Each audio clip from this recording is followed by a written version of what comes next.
Welcome back to Taiwan Outlook. Joining us today is Dr. Arthur Ding of the Institute of International Relations. Dr. Ding, is China's rising power affect the military balance in Asia in general? I would say yes, because we all know that traditionally United States is the dominant power in this region. If China's capability improve rapidly, then somehow when we all know that if Taiwan Strait has a military crisis, then with increasing military capability, China is able to deter the U.S. from getting involved in any potential crisis. Then if U.S. will be deterred from getting involved, then his credibility will be damaged, jeopardized substantially. Then will will affect the regional order.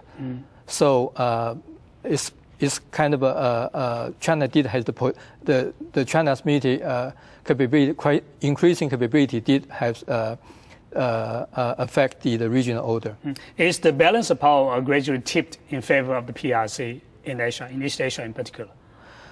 I would say how far China's military modernization program has gone is a matter of debate. But the consensus is there that China did make progress. And there's a potential, and probably it's not just a matter of potential, will be real that with the increasing capability, then the military balance will tip in favor of China. There's this kind of likelihood. Yeah, traditionally, Japan is also a very important military power in East Asia. How does Japan read into the rising power of China? Well, if we're reading from Japan's defense white paper, Japan shows more and more concern about China's growing military capability. So that's why one of the reasons that Japan wants to strengthen its security relationship, particularly the military relationship with the United States. Yeah.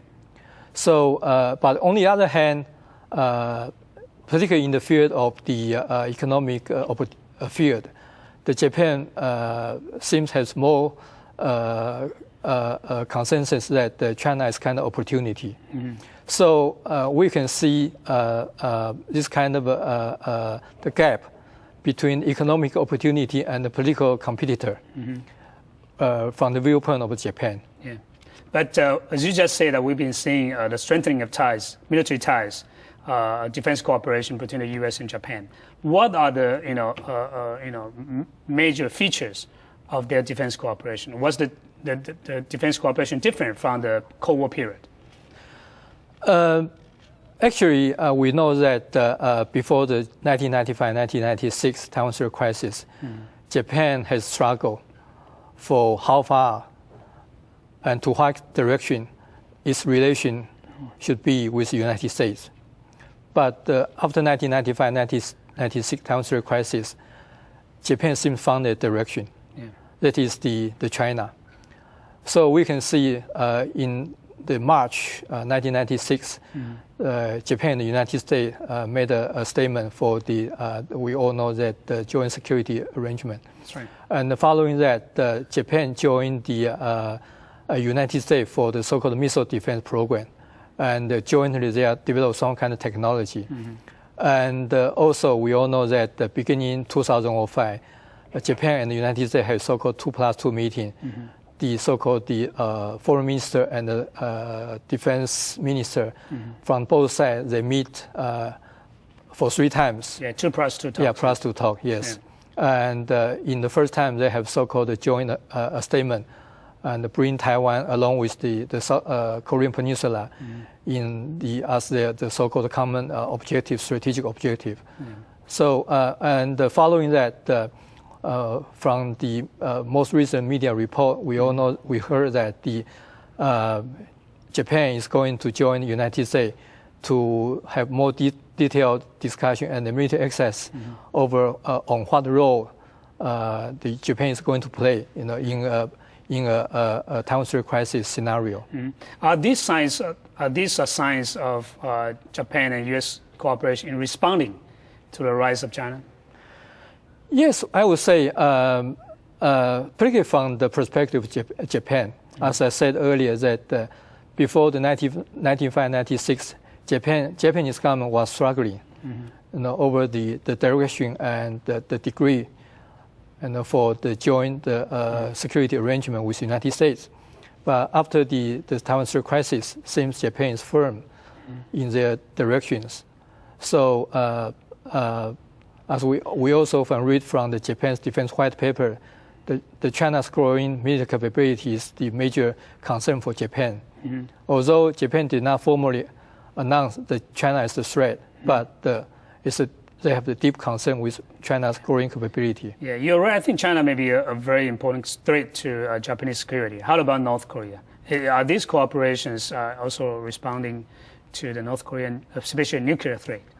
Oh yeah, I would say in terms of ranking, maybe North Korea is in the mind of Japanese people. Maybe North Korea is more threatening, and it's more imminent threat than China. Because North Korea, we know that they launched Taipudong and several missiles, ballistic missiles, and following the Japan Sea. So Japan has more concern about North Korea. But next to the North Korea is the China. There's no doubt about that. But as we know that North Korea has already passed across the threshold of developing nuclear weapons, and there are concerns about some sort of nuclear arms race or domino effects in East Asia, starting from Japan. Do you think that Japan may go nuclear in the near future? Well, it depends on the circumstance, I would say.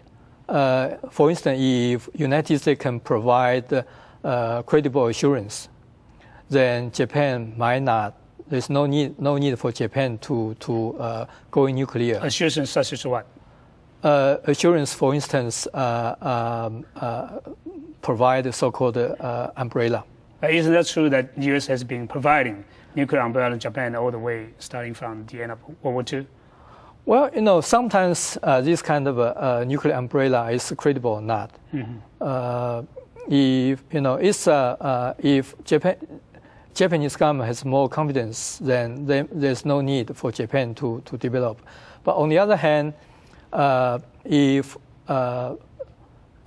North Korea's ambition cannot be stopped, then somehow, along with China's growing capability, particularly if the U.S. would be deterred, somehow when with the China's growing military capability, then the timing will be ripe for Japan maybe to think about, do they should develop nuclear or not.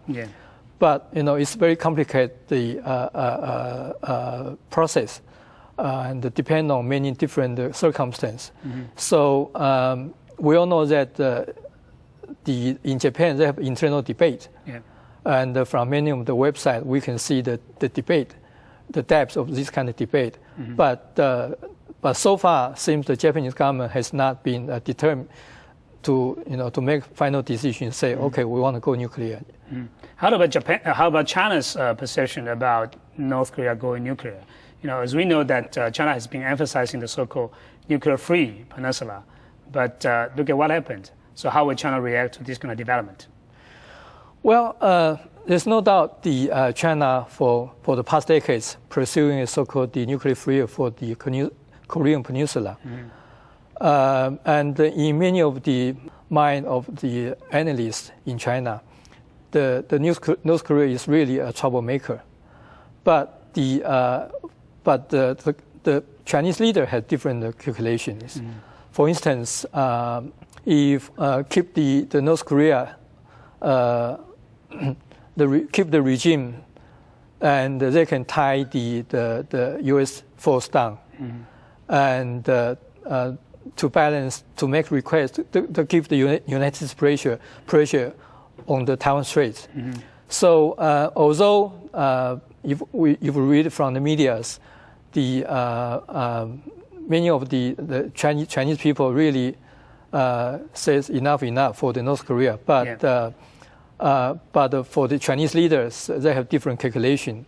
So they will not apply very strong pressure to the North Korea regimes. Yeah. Another country that we may need to talk about is Russia. It appears to the outsiders that China has been trying to bring Russia on board and to upset the balancing forces such as Japan and the U.S. How do you explain Russia's involvement in China's military exercise and all sorts of things, including supplying arms to China? Well, I would say, in international politics, each country has to look after its so-called national interests. Russia has been kind of frustrated after the collapse of the Soviet Union. They didn't get the sufficient economic aid as committed by the Western countries. And Russia lost its international status. They are not a superpower anymore. So Russia feels all kinds of frustration. So on the other hand, to sell weapons to China can help relieve China's bankrupt the defense industries. Yeah. So that's why, on the one hand, Russia wants to sell more weapons to China so that the defense industry can make sufficient money for further investment, for the weapon improvement, so on and so forth. On the other hand, as a posture, to build up some kind of a close political and security ties with China can show, Russia remain important power, should not be ignored by the Western countries. But how far Russia would go, for the security relationship with China, there's quite a few internal debate in Russia, and I would say Russia have some kind of cautious. For instance, the arms sale to China, particularly for the technology transfer to China, they have some kind of reservation. For instance, the Sukhoi 27, the program, and the engine will not be transferred. The technology for the engine has not been transferred. So this can show that Russia has some kind of reservation with regard to its security relation with China. Are you saying that Russia still considers China as a possible threat to Russian security? Well, probably it's not in the near term. But Russia has to not in a fully fledged the security, the technology transfer to China. Russia need to have some kind of make some reservation for themselves. So also, although China provide quite a few security system program to China, but Russia don't expect the military conflict in the Taiwan Straits. Where do most of the China's technologies, especially weapons technologies, come from? In Russia or US or even Europe? I would say that Russia remain the primary resources for China. And discovered, all kinds of a program, Air Force, Navy, and some people say the rocket force. So the Russia remained the primary source, and assistance from Israel has been cut off under the U.S. pressure. That's right. Against Israel. How about defense cooperation between China and European countries, EU countries? Well, the EU's embargo has not been lifted yet, and seems the likelihood remain bleak, I would say. And because the internal politics in EU countries, and also the United States apply quite a few pressure to the EU countries. So that's why the technology or assistance program provided by European countries remain limited.